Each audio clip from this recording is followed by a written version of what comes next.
Sunday has become bubble bath day, and I don't know what the point of this giant fuzzy headband is, but I saw a picture in Home Goods, the store where all women go to waste their money, of some woman in a bathtub with this thing on her head, and so I have to have one now. I've been in this apartment almost a month, a little less than a month, and everything is still absolutely magnificent. After 2 years living cargo van RV, having no hot water, refusing to shower in my rig, I have a bubble. I can take bubble. I don't even like bubble baths. They're disgusting. You sit in a pool of your own nast. But now I have this weird thing, letting this mane dry out, and it's lovely. Everything is so great. I told you this in another video. When you have been on the road that long or been in an RV that long, you take nothing for granted when you get back out. Also shamelessly wearing my own merchandise, which you can buy. Anyway, the rig still has not sold. Well, first, take a look up to the shrine of Me. Remember I told you that one of the benefits of living in an RV is that it will detach you from your dependence on things you don't need, like stuff, sort of like this. Those candles, those faux LED, I don't need those. But I need her. That's a gift from Patreon Scott. And I made a little moo shrine that she now watches over all of the divine real estate work that I'm doing. The rig, the War Wagon, come here, still has not sold. The title arrived finally. I waited almost a month for this thing because the DMV does not know what a .pdf is. And so we have this, but the check is still sitting in the state of Washington because FedEx is apparently a new startup company that is still trying to figure out what it takes to get a piece of paper from one side of the country to another. I could have walked it here by now, but we're still waiting on that. In the meantime, I said I would do a video about, sort of in reflection, I'm gonna keep this on my head because now it's comfortable. The things that I would do different if I was gonna do full-time van and RV again. I wouldn't do it again because I got the adventure that I wanted out of it. And now I can put this on my head and take bubble baths on a Sunday night. And that's great. I wouldn't trade it. But there are some things that I would do different. Some of these you've heard before, but they're important to reiterate. Like number one, please do not sell your home. Don't sell your home. As a real estate broker, I would love nothing more than if you called me and said, Casey, we want you to sell our home and we're going to give you 10% commission. That would be fantastic. But when you sell all the equity that you have built up in that home and put it in a fully depreciating liability called an RV or cargo van, trailer, whatever you want, you are not going to be able to buy back what you had. It's not possible. Unless remote work stops and unless the whole economy falls apart, which I guess that could happen. I mean, we've learned the past 365 days that nothing's off the table. But barring that, home prices are going to continue to go up until there is a dramatic increase in the interest rate. For every 1% increase in interest rate, buyers lose about $11,000 worth of buying power. They are going up. This week they went up quite a bit, but they're still extremely low. And so as long as you have people who can work anywhere and who are getting these low interest rates, people are there's still going to be high demand on buying. There just is.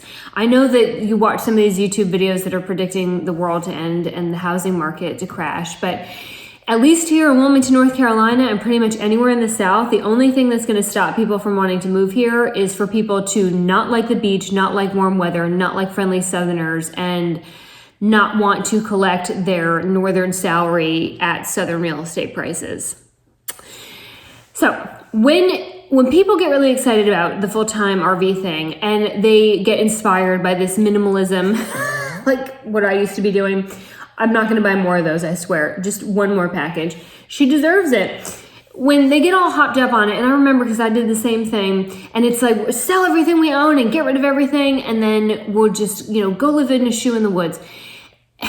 it can be really tempting to take all that equity out of your home and the profit that you can make and then go live your wanderlust, right?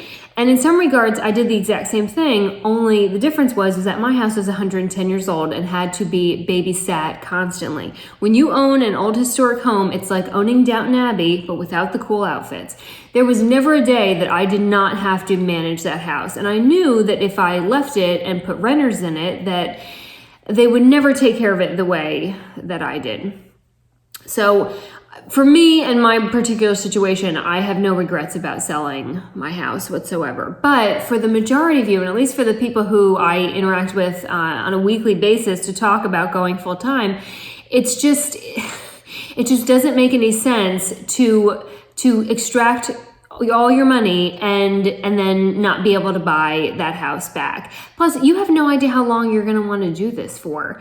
I mean, I know that when you watch these YouTube videos and what you're sold on Instagram, you're going to go forever, but you're not.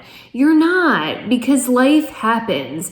You're going to have a baby. Your kids are going to get, sick of doing it. Maybe your spouse gets tired of RVing.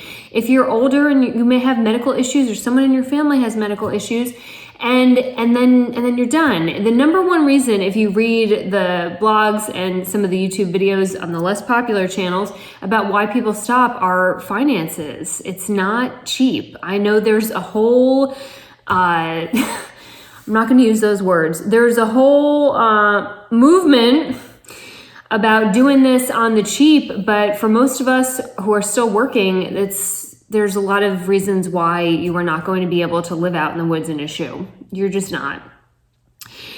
So please keep your property. Keep your property. I had the chance to buy a home with an ADU, an accessory dwelling unit, that I could have rented out both, and I hate that I walked away from it. And also, if part of you doing this is that you're going to step away from traditional employment and you're going to go be a free bird, tumbleweed in the wind, once you step off the job, as I did, you are 2 years out, best case scenario, to show self-employment income tax to qualify for a mortgage again. So I certainly hope if you sell your home and put all that money into a rig and to travel, and if you quit your job and get some like Fiverr or remote work, that you have a ton of money in cash, because when you circle back, and you will circle back, finding you're gonna have to rent an apartment.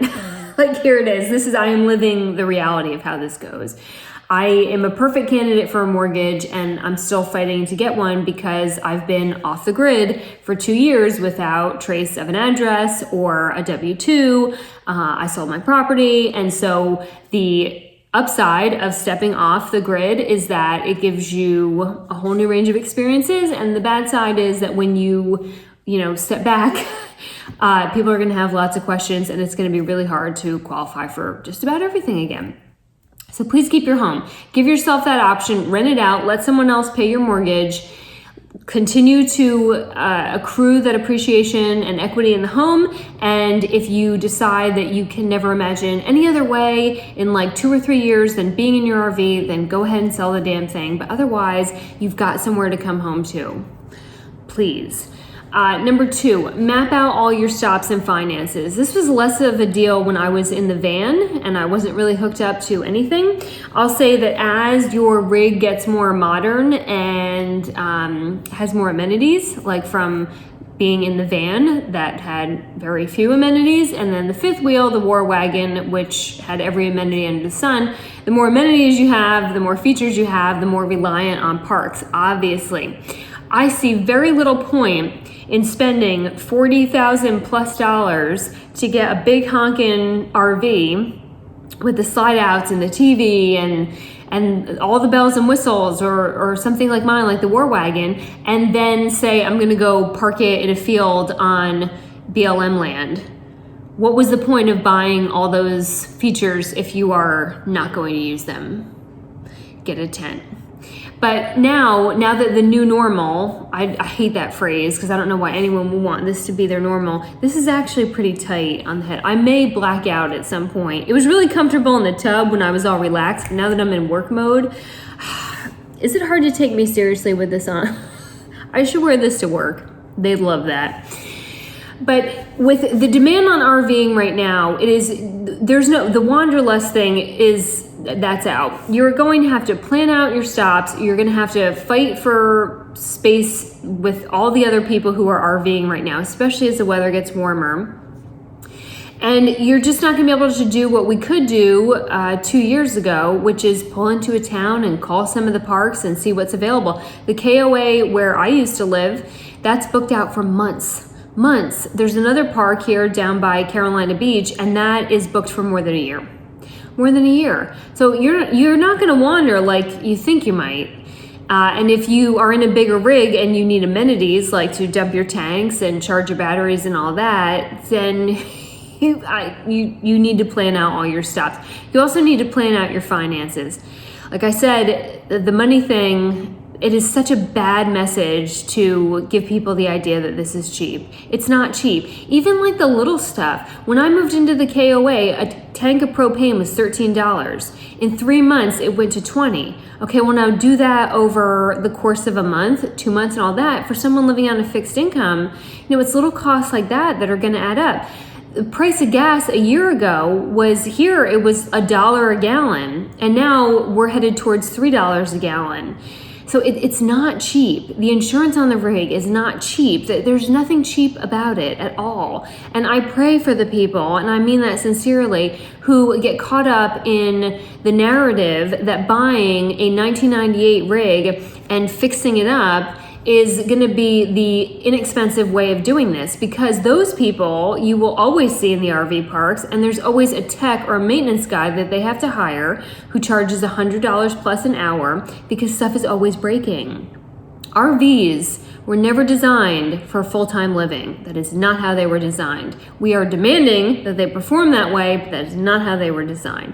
So get your finances straight. I mean, I took a huge leap of faith by quitting my job and going out on the road, but I also only thought I was going to do it for 3 weeks, not 2 years. So, if you're really going to do the thing, you've got to have a pretty hefty budget, a damn hefty budget. Even just like a tire blowing, you're going to have to call to have it towed, call to have the tire fixed, any damage on the bike. I mean, it's a lot. Frankly, it's a very expensive way to live.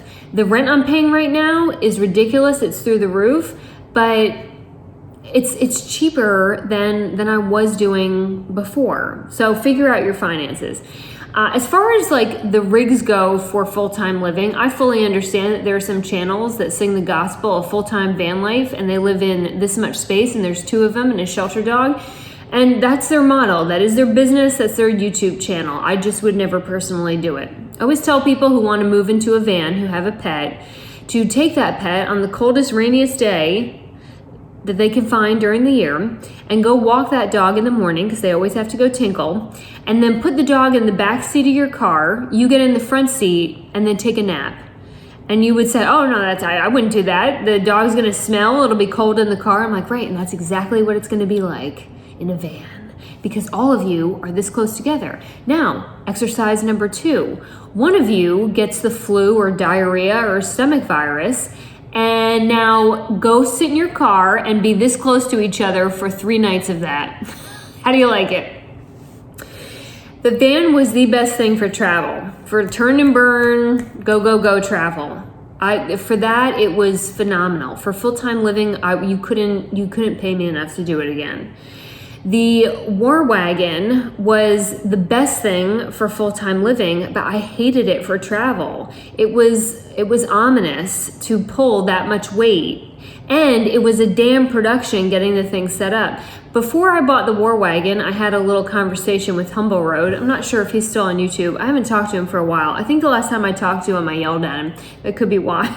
I don't remember what it was about, but I'm pretty sure he deserved it.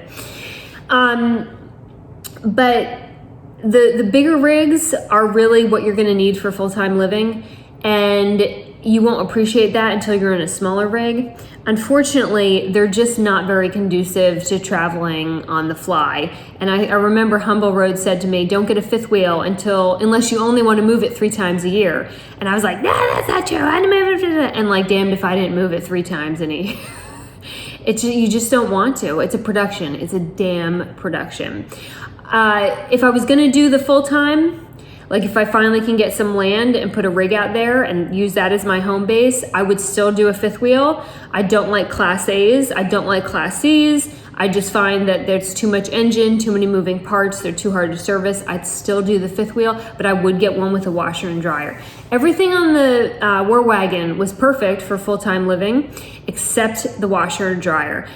Carrying your laundry all over the park, using those dirty washers and dryers that always make your clothes smell dingy, having to drag it back in the pouring rain or the freezing cold, or on days that it's just super hot that you don't want to be outside, it sucked. And I think people forget on the outside looking in that even though you have all this freedom, hey now, when you are in an RV or rig, whatever, full time, you still have chores. You still have to clean the rig, you still have to maintain the rig, you still have to do your laundry, you still have to grocery shop, you still have to go to the doctor's office. Like, you don't get to skip all that. All the monotony of sticks and bricks still follows you when you're in a rig. So I would absolutely get one with a washer and dryer. For sure. I wouldn't sacrifice on that. And they're not great washers and dryers, but even the ability to just do like small little loads to take away from having to carry the bulk of everything would be totally worth it. Figure out the mail situation before you hit the road. There is lots of dialogue on this. A lot of it I think is garbage. And I think South Dakota is finally pushing back on this, but there are people who say like become a resident of another state, like South Dakota, where qualifying the state as your domicile is really easy and you can get mail anywhere. And then there's like services. And first of all, South Dakota doesn't need you there. You have no stake in their state, and you don't need to be free riding and changing their election outcomes. I'm always amazed within the RV community how quick people are to give away their vote in their state just to have more convenient mailing. I wouldn't give up my vote in North Carolina for anything under the sun. I mean, granted, in this past election, I think we learned that elections are possibly bullshit, but mostly bullshit.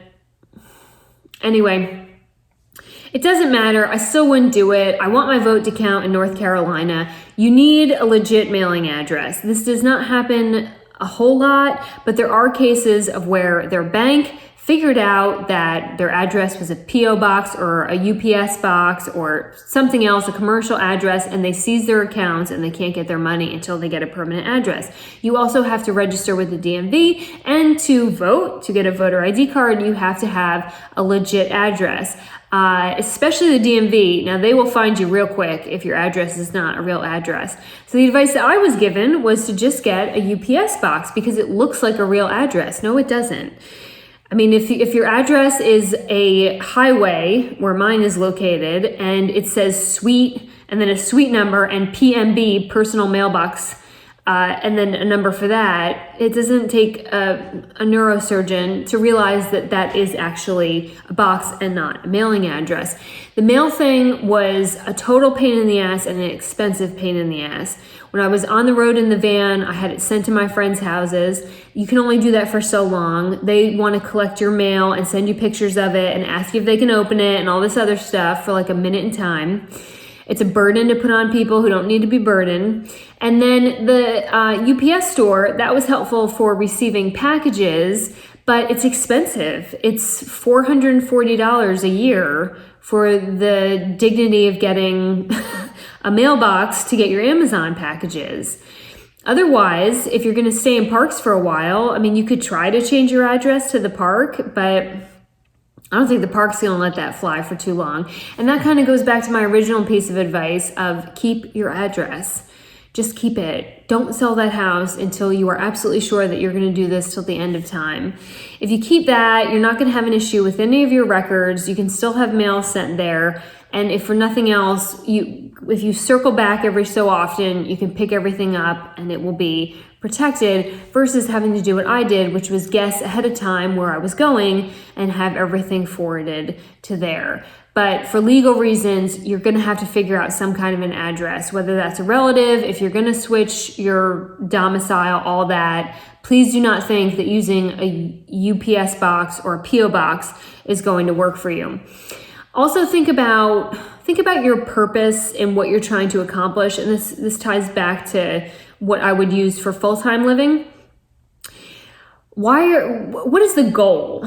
If the goal is to see as much of the country as possible, then the smaller, easier rigs are the obvious choice. If the goal is to practice minimalism and simplify your life and try to cut costs, then I'd say go with the travel trailers or the fifth wheels. And that was my biggest regret in going from the van to the fifth wheel, because I think that you should reevaluate your why on a more regular basis than any of us do. And the van served its exact purpose. And when I sold it, I was so caught up in having this channel and being on the road. And that was just, this thing that I was doing now. And I was working with a company that was going to send me all over the country to shoot these video projects. And so I forced the fifth wheel. And as you remember, I lived in my car for a period of time because I refused to get an apartment. I refused to give up bubble baths on Sunday night with big honking headbands and all the smelly things and a washer and dryer. Oh God, I love that thing. It's so wonderful. But I forced that solution, and I eventually got the War Wagon, but it was the wrong thing for that season of life. I was not interested in turn and burn travel anymore. And if I was having an honest conversation when I got back from the road, I'd had the adventure I wanted. I just wanted to be around my friends and community. I wanted to try something new. I didn't really want to travel in an RV at that point. I had already done it. I had nothing to prove. And I went and snowplowed straight ahead because that was the track I was on. And, we all do this, right? And that's what I did. And I made the War Wagon happen. And the War Wagon was, as much as I enjoyed living in it, it was a pain in the ass from the second I brought it back, because I had to have it in a park, and parks are super expensive where I live. And now they are outrageously expensive, and all the spots are practically full now. So this is what happens when we force solutions. So think about what you're trying to get out of it. If you are trying to travel and see as much as humanly possible, then please get the smaller, simpler rigs. I mean, I have no experience with a travel trailer, but fifth wheels really are quite a production. And just think about your why. What are you trying to do? And then get the rig that matches that the best, and not the one that you saw a couple showing lots of side boob and a man bun and a hanging fruit basket in their rig, and that they just seem to be living this dreamy life because they're branded. These are shows like they're selling you a dream. Okay? It may not be your dream though. All right. Let's talk about remodeling. I built the van, and then I remodeled the fifth wheel. And I remember when I was remodeling that, people were like, I can't believe that you're tearing up a brand new fifth wheel. And I was like, well, it's my home. I'm living in it full time. I'm going to make it mine. So I painted it. I got rid of all the RV brown. I painted it white, and then I put in those faux tiles. I did the penny countertop. It was beautiful, lovely, all that. When you go to remodel or redo or whatever you're gonna do, whether you're gonna build a rig or you're gonna rip yours apart and start anew, I'm gonna give you the advice that I give people in real estate, which is pick neutrals and always make renovation and remodeling decisions with resale in mind. It took about a year to sell the War Wagon. Part of that was because coronavirus, nobody wanted to travel. Now everybody does. But I got lots of feedback on the War Wagon that was positive because nobody likes brown RVs, and I had already done everything to remove that and make it white and neutral. Whether you're in a house or you're in a rig or anything under the sun, picking neutral colors is the safest bet. Whether it's an RV or a home, when people pick big, bold, bright colors and like hang crazy shit from the wall. I just saw an RV that they had written in black magic marker these positive quotes all over the walls, and it's those rigs sit there. Houses where there's neon pink in the little girls' room or some like crazy paint job in the boys' room, even though painting is actually pretty simple, and if with the paint credit they can go in and redo it, those houses sit and those rigs sit. When I see rigs that have teal and yellow and bright pink and all this custom, they're harder to sell, because at least when people are moving into a house, they know they're going to be in it every single day, so they tend to not mind as much to repaint. But a rig is something in someone's backyard that they want to just get in and go and travel. And so the more specific to you make it, the harder it's going to be to resell. So things that people like, that I've noticed and watching all these grand designs get resold: neutral colors. They do like when the cabinets and the paint and the walls are repainted, and then changing out the cheap chintzy light fixtures. But please don't go above that. Any of the rigs I've seen where, not just grand design, but where I just saw one, they ripped out the entire master bedroom and put in like small children's beds for their girls and made it like their little girl suite. They removed the master bedroom and put in more children's beds. That thing is going to be a nightmare to resell. Or people rip out the dinettes and put in, custom couches or seating that the next person may not want. I took out the couch in mine, but I put it in storage, free storage, called a friend's house, and put my desk in there. And then if you remember, I was going to take my entire bunkhouse and rip that out and put in my office. Well, thank God I didn't, because the people who are buying it really want that bunkhouse. Chances are anyone searching for a bunkhouse is going to want the bunkhouse. So if you're gonna remodel, please think with resale in mind. I can't stress that enough. All of us think we're gonna be keeping it for years and years, but most people cycle through rigs pretty quickly because their kids were this old when they bought them, and then now it's a couple years later, or maybe they separated and one is keeping it and one isn't. Maybe they had pets before, and whatever have you. Just it's not worth going through a huge renovation on a rig. It'll be much harder to resell if it's completely customized to you, okay?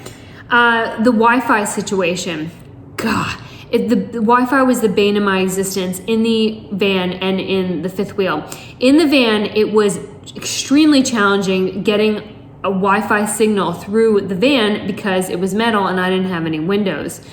In the War Wagon, RV was always a problem because RV parks have atrocious internet. They have internet at the main office and then they send it through repeaters all throughout. And some people pay for these satellite systems and all that. That goes back to ironing out your finances. It was not in my finances to pay $125 a month to have internet.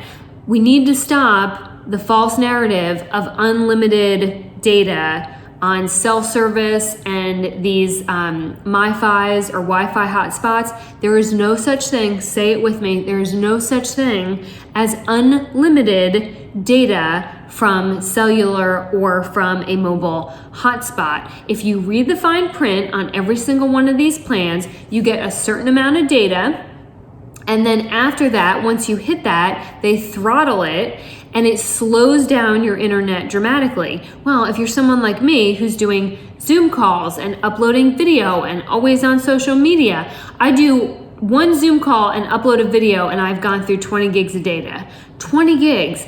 Zoom will just eat your data, and Zoom is like the new way that people talk to each other, right? Now this is really getting tight. That's all right. Here for the experience.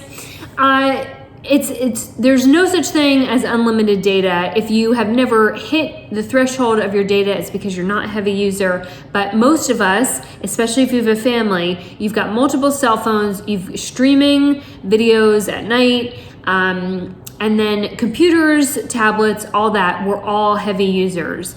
And you go through data so much faster than you realize, because most of us are used to household internet, and in household internet it just keeps coming and coming and coming and coming. And when you are on the road, you'll be amazed at how quick you start. Even just watching like a couple YouTube videos will eat your data. So figure out your Wi-Fi in advance. My solution on the road was I wasn't going to pay for these services, and I wasn't going to get throttled every time that I uploaded 2 videos. And so for 2 years, if I had something to upload or I had something to do, I would get in my car or in the van. In the van, I would go pull up next to a McDonald's and do all my work there, which I'll let you guess how much fun that was. And or when I was in the War Wagon, I'd get in Bob and I'd go to the office, or I'd sit outside a Starbucks, or I'd go into the gym, Anytime Fitness or Planet Fitness, and I'd set up the aerobic steps and then get one of the stability balls and make myself a little desk, and nobody's gonna say anything to you because you look crazy. And people are afraid of crazy people, so nobody says anything. So that's what worked for me. But figure out your Wi-Fi situation, because a lot of you are doing this because you can work remotely now, and you're gonna eat your data, and once you eat your data, you are gonna be late and not participating on all those meetings that you still have to show up for to pay for this super expensive lifestyle. As far as selling the rig goes, I've sold 2 now. I tried to sell 3. I tried to help a friend sell theirs.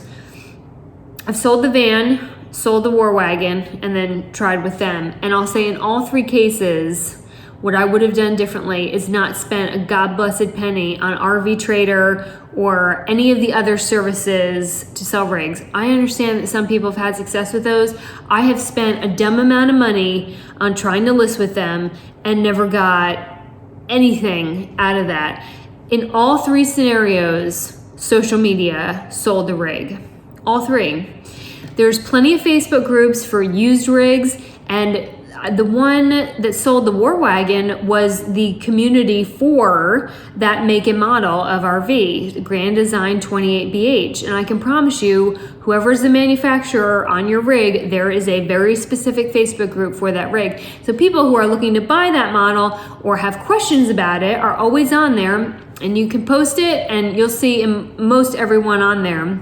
They get a litany of comments and people network, and that's how I found my sellers. With the Babe Bus, YouTube sold that one. She had watched the channel, she knew all about the rig, and she bought it. And social media also sold the one with the friend. I've tried Craigslist. Craigslist, you get people who want it for $20,000 less, but I wouldn't pay for one of those services. There's just no need to, because everyone who is curious about RVing and who is curious about the specific model that you might have, they are all on social media. They are not necessarily using those apps. And people who are new to RVing don't even know about some of those websites, so they might not be savvy to them, but everyone knows how to get on social media, and I can promise you that's the most likely place that you're gonna find your sellers. So in retrospect, I wish I had spent what turned out to be a couple $100 on all those different listing services. I could have saved that, just put it on the internet, very easy to do, free and pretty efficient, yeah? Okay, I have a severe weather fallout plan. Recently, you probably saw on the news that where I live, the Wilmington area, more specifically down in Brunswick County, which is the county over from us, we had a EF3 tornado come through and 3 people died. Now that does not happen here. We get tornadoes, yes we do. They tear up the roofs. They tend to be EF1s, but I've never seen a 3. And it obliterated these houses, and I don't think I've ever seen a fatal tornado here. I don't know what's going on in the world, but seeing that happen, and in my community that doesn't really get tornadoes, it made me realize just how stupid, not one of my finer moments, trying to ride out a hurricane in my RV was. And at the time, it was a Category 1. I've stood in many Category 1s working in TV news, and it just didn't seem like that big of a deal. But hurricanes spawn tornadoes, and I remember going through that storm when the whole rig was going like this, and thinking if I heard a tornado, my plan was to run and jump into the RV park dumpster, because that is steel and it's not going anywhere. But when you're out on the road, you are more susceptible to the elements, and the plastic container is sinking again, so I have to rotate. This is the enviable minimalism lifestyle that y'all want so bad. Most of this stuff I did not buy. I liberated out of abandoned buildings. That spool came from an abandoned textile mill, and then that came from a scrapyard. The phone, I love the phone. And then these things, these are neat. Look at this. This was it's like a timestamp for punching in for work. I guess that's what it is. But I just think that stuff is so cool. So better I enjoy it than it rot in a building, right? Anyway, you're much more susceptible to the elements out on the road, and severe weather you usually can't get away from all that quick. When I was in Texas with the van, we had a line of thunderstorms come through. Not that big of a deal, thunderstorms, who cares? And those storms, as they started to gain momentum across Texas, then became hail-producing storms. You will not survive softball-size hail in an RV. They're missiles being shot down at you. And I was fortunate enough that one of my girlfriends from college lived not too far away, and her home was next to a storage unit, and she finagled the storage unit. So I had to pull the rig into a storage unit. But if that hadn't happened, like, what would I have done? I mean, maybe you could pull in under a bank teller and just wait it out there. But all that was manageable with the van. The fifth wheel, where are you gonna hide a fifth wheel? Where am I gonna hide the war wagon? You don't think about that stuff when you live in a home, but when you are out in your rig, that's it. You just better hope and pray, or go get a hotel room for the night. I can't imagine if those tornadoes had come through and I had been in my rig. I mean, we had really severe storms that night, and I didn't hear a thing when I was in this apartment. I didn't even know we had severe weather because it's so quiet in here, and we have tempered glass for hurricanes. But I would have been like this again in the fifth wheel. So really have a plan of attack, especially if you have kids. You know, if the weather is picking up, if you've got severe weather, I know that hotels aren't cheap, but there's a severe risk to loss of life when you are living in a rig and severe weather comes through. Texas is dealing with all kinds of mess right now with frozen pipes. A lot of the RVers who went from the north to find shelter in Texas this winter to get away from cold weather, their pipes have burst, they have no electricity in their park, and so what are you going to do? And so part of having that plan is also to check with your insurance. Some of the RV insurance plans do have displacement coverage, meaning if you're displaced from your rig, you get like a budget, and you can use that for hotels or an airplane ticket or something like that. But really, that's not something that I thought about much until I was actually doing it. And after seeing those tornadoes for 22 miles, rip houses completely apart, it ran through an RV storage unit and obliterated the RVs. And like, you see those images and it'll make you reflect on the stupid decisions you've made and the better ones you need to make in the future, including if I get a rig and put it on land. After seeing that tornado, there's no way that rig is just going to sit out in the elements. I will put a wind-rated steel covered building over it because otherwise you're going with the tornado, which is not going to be any fun. It's truly dangerous. Let's see. Glad I bought new. This is one always gets some arguments online because there's some people who refuse to buy new vehicles, and I'm all about old houses and restoring them. But when it comes to vehicles, I am all about buying new because I want the manufacturer's warranty and everything else that comes with it. I've seen so many people in RV parks and talked to people just through this community who, went the cheap way and bought an old rig, and they are putting so much money into fixing it and maintaining it, and they deal with systems failures on the road, and tire blowouts can happen in a new rig too.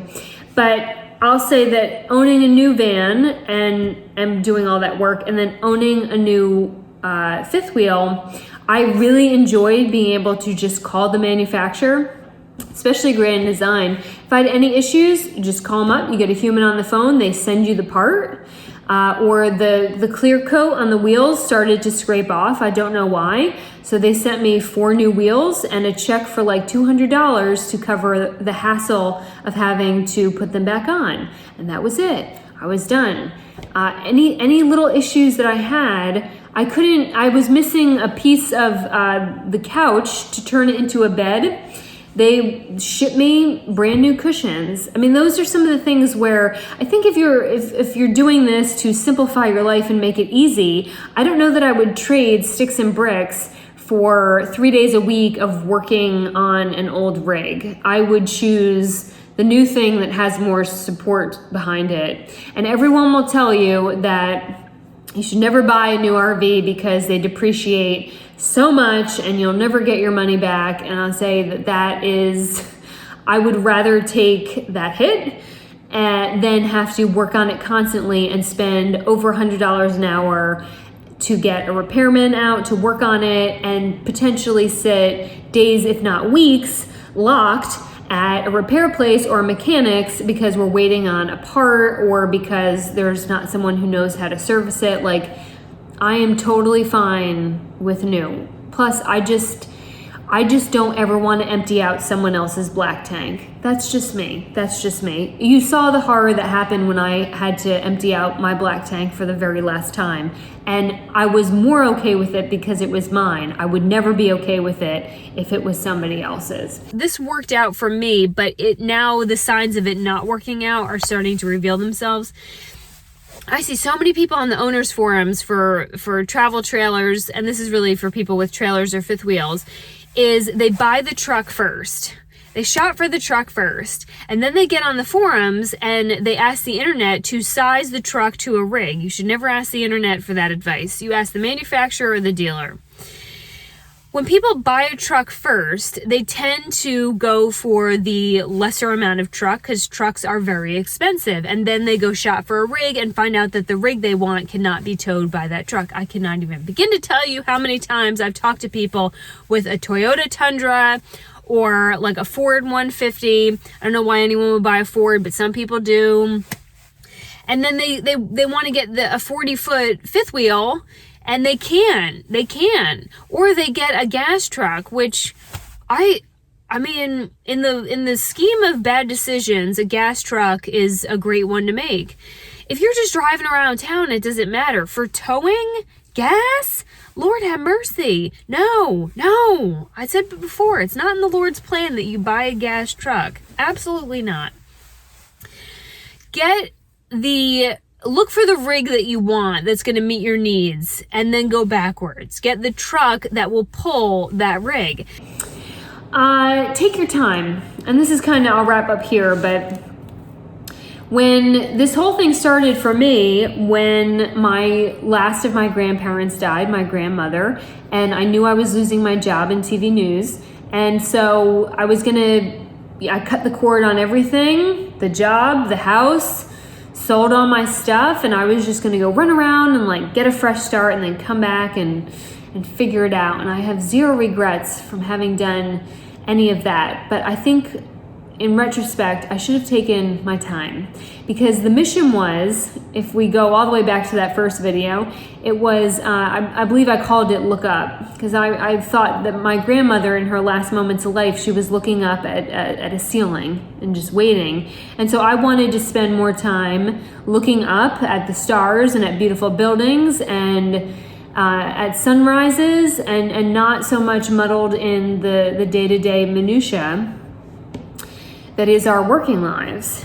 And in some regards, I did that, but once I got out on the road and realized that this YouTube thing could give me a couple bucks, and it allowed me to go from 3 weeks to 3 months to 6 months to, I kept it going, that I became so focused on shooting stories for YouTube and responding to comments and doing that I wasn't looking up. I was looking at a screen still. And I think I could have struck a healthier balance between the two, because the whole point was to figure out what I wanted to do for the rest of my life. And I really didn't do that, but I still had a lot of incredible experiences, like birthing baby Moose. That will always be life-changing. And it did a lot of other good things for me, which I've talked about before, about detaching from stuff I don't need and just being grateful for the things that I have and becoming more flexible and being able to adapt to just about any situation possible. never taking toilet paper for granted again. But my mission was to really focus on inward, so to speak. And instead I created a new job for myself. And I don't truly regret that, but I wish I had struck a healthier balance between the two, because now I'm in a new season, which is selling homes and real estate and all that. And that's been great. It's been a challenge. I'm learning a lot. I'm meeting a lot of people. I like, beating people in deals and selling houses. And this is good. This is like, it's a new thing. But I should have really soaked in that time when I had it. And not to say I wouldn't do it again, but I should have slowed down more. And because I was in the van, which was dependent on me driving to charge the batteries, I moved like this. I had to go constantly. So in retrospect, I wish I had taken my time and slowed down more. There are some benefits to moving, turn and burn. You get more experiences, but there are huge benefits to staying longer in the places that you do encounter. Because you may move into a city and stay there for a week and say, hey, we want to live here. Then sell your house there and buy another one in this new town that you're in. But you don't really form relationships with people. You form travel friendships, and travel friendships are born out of necessity, but they're not deep and they don't last. And the best friendships, and I can guarantee the best memories you have with people, are the people who you work with or who are in your neighborhood or your church group. And we get those connections because we establish community with them, because we go through good times and hard times with them. And there's a lot of value there. So there's some thrill in the travel friendships, and you may stay connected with those people on social media. But the best relationships and memories with people that I had were when I was stayed in a park or an area for longer than a month. I mean, I now have like this crew of maintenance men at the KOA that I absolutely adore, and I'm currently putting together their Easter baskets. Now, I didn't have to drive anywhere for that adventure, but it's still fun, and it's still going to be an experience, and I don't have to be on the other side of the country for that. So don't think that you necessarily have to conquer the entire United States of America in your RV for you to prove to the internet that you did something cool, because you can do that stuff in your own community. And think about your why as you go, and also if it still makes sense. There's some kind of saying that that which frees us ultimately imprisons us, or I like to say that anything done too long still breeds monotony. And when I was in the van and moving all the time, after 4 months, I was bored. I'd figured out the van. I'd figured out how to go to the bathroom in a bucket, a skill I will always use in life. And it just got boring to be a tourist. The days became monotonous. I got up, I found a gym to shower at, I found, something to do that day. I did my research, I shot my video, I came back, I took all the cooking stuff out and put it in the parking lot. I made dinner, and then I sat in the van and edited all night, and I did it the next day. And it just got monotonous. It wasn't any fun with nobody to share it with. So if you reevaluate your why, and also make sure that your why lines up with how long you're doing it. Remember, there was some girl right when I started who she quit van life in 3 months, but she had traversed this huge swath of the country. And the comment section ate her alive that she was a quitter and that she just gave up and da-da-da. I'm reading these comments and I'm looking at what she did, and I thought, this girl's got bigger balls than every single person in this comment section, because these people are watching her do it, and she went and did it. 3 months was all she needed. 2 years was what I needed. It may be 2 weeks for you. It doesn't matter, but reevaluate why you're doing it. And if you're still having fun, and if you're still learning, and if you're not, go pick a new adventure. You already got your experience. Sell the damn thing, not on RV Trader, on social media. Take the money and go have a new adventure. Like building shrines for cows and taking bubble baths. All right, I think that kind of wraps up the In Reflection things that I would do different. Not huge stuff. I still wouldn't trade the past 2 years for anything. I would trade maybe last year, this year, coronavirus year.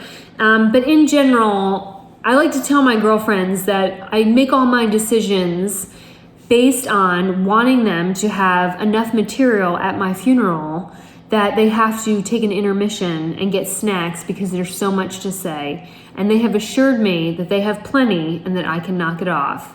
But I'm not convinced. So we will find a new adventure, and hopefully that will be traveling with a bit more freedom once the world takes a deep breath with their mask on and we get back to a new normal that is not the current new normal.